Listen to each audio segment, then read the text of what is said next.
নমস্কার বন্ধুরা, technical Soumitra YouTube চ্যানেলের আজকের ভিডিওতে আমি তোমাদেরকে দেখাবো যে অনলাইনে তোমরা অন্য কোনো ব্যাংকে যদি আধার শেডিং করা থাকে তো সেই ক্ষেত্রে যদি তোমাদের স্টেট ব্যাংক অফ ইন্ডিয়া ব্যাংকে অ্যাকাউন্ট থাকে সেখানে যদি তোমরা আধার শেডিং করতে চাও তো সেক্ষেত্রে অনলাইনে তার কি প্রসেস আছে এবং সেটা তোমরা কিন্তু নিজের মোবাইল থেকেই করতে পারবে। এর জন্য প্রথমত তোমরা যে কোনো একটি ব্রাউজার ওপেন করে npci.org.in এই ওয়েবসাইটটিতে ভিজিট করবে। এরপরে তোমরা এখানে লক্ষ্য করবে কনজিউমারের একটি অপশান। এরপরে এখানে আসার পরে এখানে ভারত আধার শেডিং এনেবেল একটি অপশান পাবে, এখানে কিন্তু ক্লিক করবে। এখানে ক্লিক করার পরেই একটু যখনই তোমরা ওয়েট করবে তোমাদের সামনে কিন্তু একটা নতুন ইন্টারফেস ওপেন হবে এবং এই পেজটিতে তোমরা লেফট সাইডে দেখবে দ্বিতীয় যে অপশানটা আধার শেডিং ডিশেডিংয়ের একটি অপশান পাবে।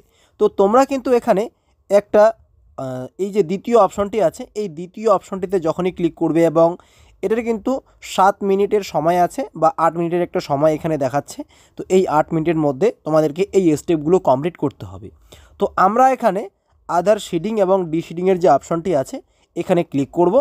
এখানে ক্লিক করা মাত্রই আমাদের সামনে কিন্তু একটা ফর্ম চলে আসবে বা আমাদের সামনে এরকম চলে আসবে এবং এখানে প্রথমত এখানে কিন্তু আমাদের আধার কার্ডের নাম্বারটি বসাতে হবে এবং আমরা সেটাকে শেডিং করব নাকি ডিশেডিং করব সেটা এখান থেকে চুজ করতে হবে।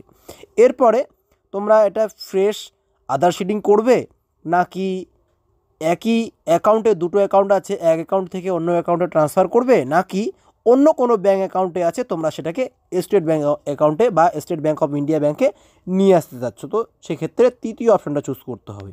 এরপরে তোমাদের ব্যাঙ্কের অ্যাকাউন্টের নাম্বারটি এবং সেই অ্যাকাউন্ট নাম্বারটি একবার বসিয়ে এই বক্সটিতে টিকমার্ক দিয়ে যে ক্যাপচা কোডটি আছে সেটা বসিয়ে কিন্তু সাবমিট অপশনটিতে ক্লিক করতে হবে। তো আমরা প্রথমত এখানে আমাদের আধার কার্ড নাম্বারটি বসাবো, তারপরে দ্বিতীয় যে স্টেপ আমরা এখানে স্টেট ব্যাঙ্ক অফ ইন্ডিয়া ব্যাঙ্কে যেহেতু আধার শেডিং করব তো সেক্ষেত্রে এখানে আমাদেরকে স্টেট ব্যাঙ্ক অফ ইন্ডিয়া ব্যাঙ্কটিকে চুজ করতে হবে। ব্যাঙ্কটিকে চুজ করা হয়ে গেলে নিচের দিকে আমাদেরকে আমাদের ব্যাঙ্কের অ্যাকাউন্ট নাম্বারটি বসাতে হবে এবং সেই অ্যাকাউন্ট নাম্বারটি একবার কনফার্ম করে এই বক্সটিতে টিকমার্ক দিয়ে এখানে যে ক্যাপচা কোডটি আছে সেই ক্যাপচা কোডটি ফিল আপ করে আমরা সাবমিট অপশনটিতে ক্লিক করব।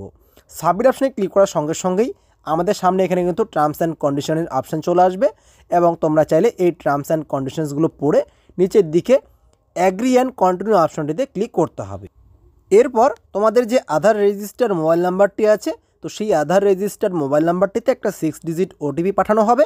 সেই ওটিপিটা তোমাদেরকে এখানে বসিয়ে নিচের দিকে যে কনফার্ম অপশানটি আছে এই কনফার্ম অপশানটিতে ক্লিক করতে হবে।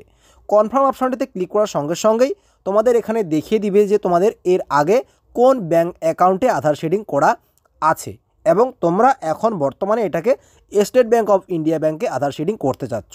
তো এটাকে কনফার্ম করার জন্য তোমরা কনফার্ম অপশানটিতে ক্লিক করবে।